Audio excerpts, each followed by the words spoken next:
गरीब साध साध सब नेक हैं, आप अपनी ठोरे।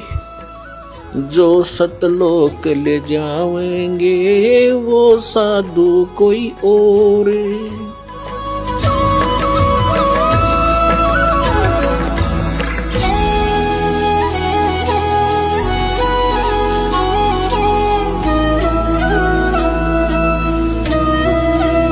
पुण्यात्मा वो संत, वो ब्राह्मण जो दुखी था, कई संतों के पास भटक कर महर्षि रामानंद स्वामी के पास आया था। उन्होंने भी पहले अपनी जंतर मंत्र बताए थे उसको, और फिर अंत में कह दिया था कि आपके प्रारब्ध का कर्म है, यो भोगना पड़ेगा। और कहा, परमात्मा ने टोक दिया उनको कि स्वामी जी, यदि साधक को अपने पापों का कर्म ही भोगना पड़ गया तो भक्ति की क्या आवश्यकता रही। तब मैं उस स्वामी रामानंद जी महर्षि ब्राह्मण ने कहा था कि बच्चा, ये तो वेदों में यही प्रमाण है और पुराणों में भी यही प्रमाण है। सभी ऋषि महर्षि यही कहते हैं कि किया हुआ कर्म तो भोगना ही पड़ेगा। अब जैसे एक उदाहरण रह गया बीच में, जैसे बृहस्पति जी ने कहा है कि भाई दुख में भी सुख का अनुभव करना चाहिए, बस प्रॉब्लम सोल्व होगी। कोई बात है यार। एक बड़ा विद्वान पाक रहा था और पिंडारा, जींद के पास एक पिंडारा गांव है, वहां पर आदरणीय गीसा दास साहिब जी के अनुयायी संत रहते हैं। 2 आश्रम बना रखे उन्होंने। उनमें से एक ने सत्संग करवा रखा था, वहां पर काफी वक्ता बुला रखे थे, और ये दास भी वहां एक श्रोता रूप में विद्वान था। क्योंकि वो संत किसने मानना है, लाल कपड़े हो, दाढ़ी बढ़ा रखी हो, माला गाल रखी हो, या वैसे मूंड मुड़ा रखा हो।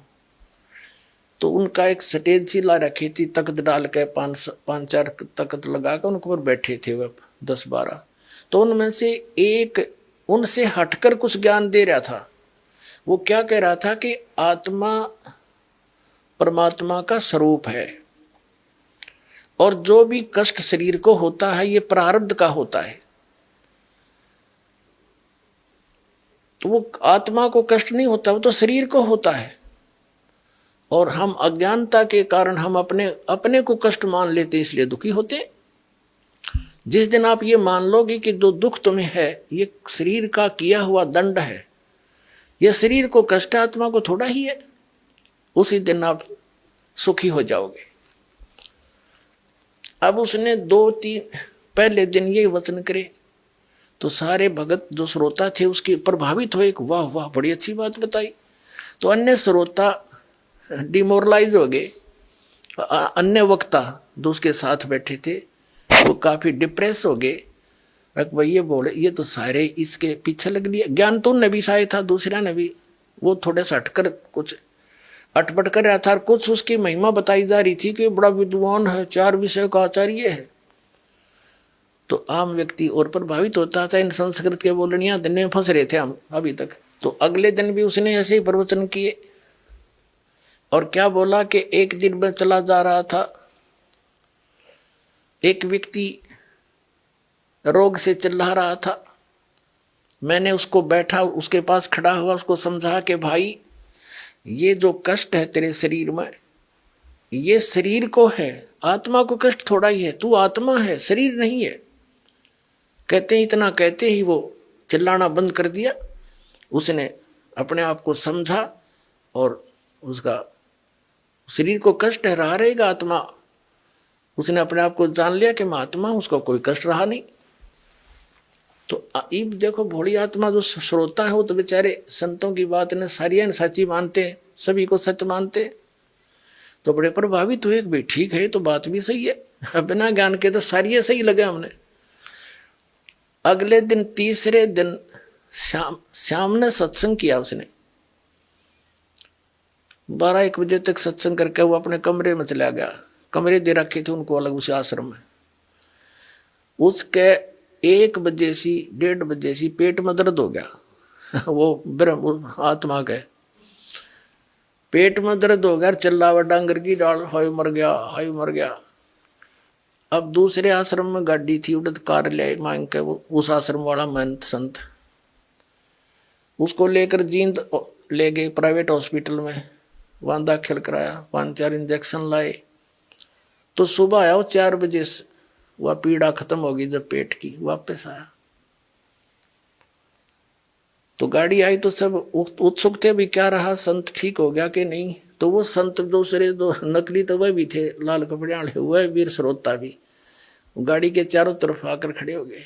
तो वो संत जो उसके साथी वक्ता थे, उनका तो दर्द वहां रह रहा था। वो कहने लगे, बाबा जी, ए महापुरुष, तू तो आत्मा है, तेरे को कष्ट तो था ही नहीं, तू क्यों डिड्डा रहा था रात को, तूने मान क्यों ना लिया मैं आत्मा हूं। वह कहता चल चल अपना काम कर, जो कह अंदर पड़ गया। तो पुण्यात्मा ये है बीजक की बात, आ कहें बीजक ना ही हाथ, ये पृथ्वी डोबन उतर रे कह मीठी बात है। अब कहाँ गया उसका ब्रह्मपणा, आत्मापणा कि मैं आत्मा हूं, अपने आप को मान ले मैं आत्मा हूं। फिर दर्द कहाँ है, अब क्यों चिल्ला हुआ था। तो पुण्यात्माओं ये बकवादी लोग थे, हमने ज्ञान था नहीं, इनने हमारी रेल बना रखी थी, अंडोला बना रखा था, सबने मूर्ख बनाकर हमारे दादे परदादे नरक में भेज दिए, वो भूत बना दिए, उनके श्राद्ध निकालो फिर वो बकवाद करें। और पुराण के अंदर ये भी लिखा है विष्णु पुराण में कि श्राद्ध में एक योगी हो, यानी सत साधक जो आप हो, सारे योगी हो तुम। गीता जी अध्याय नंबर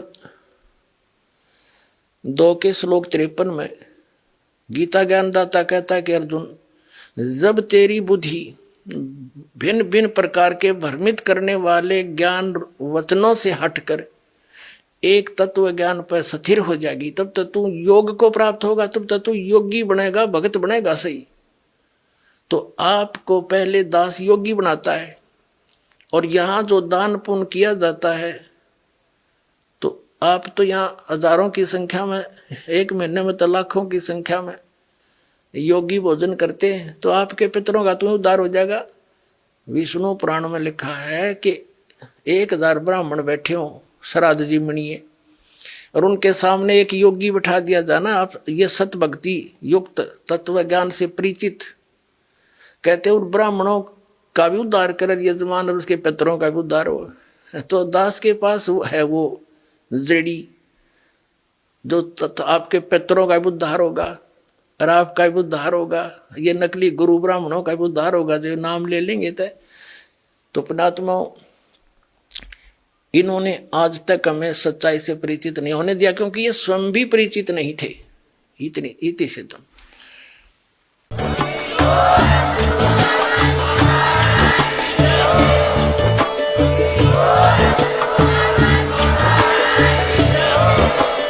आप सुन रहे थे जगत गुरु तत्वदर्शी संत रामपाल जी महाराज जी के मंगल प्रवचन। अधिक जानकारी के लिए विजिट कीजिए हमारी वेबसाइट www.jagatgururampalji.org। संत रामपाल जी महाराज जी के शुभ आशीर्वाद से पूरे विश्व भर में 500 से भी ज्यादा नाम दीक्षा केंद्र हैं, जिन पर संत रामपाल जी महाराज जी द्वारा ऑनलाइन निशुल्क नाम दीक्षा दी जा रही है। अपने नजदीकी नाम दीक्षा केंद्र का पता करने के लिए संपर्क करें 8222880541।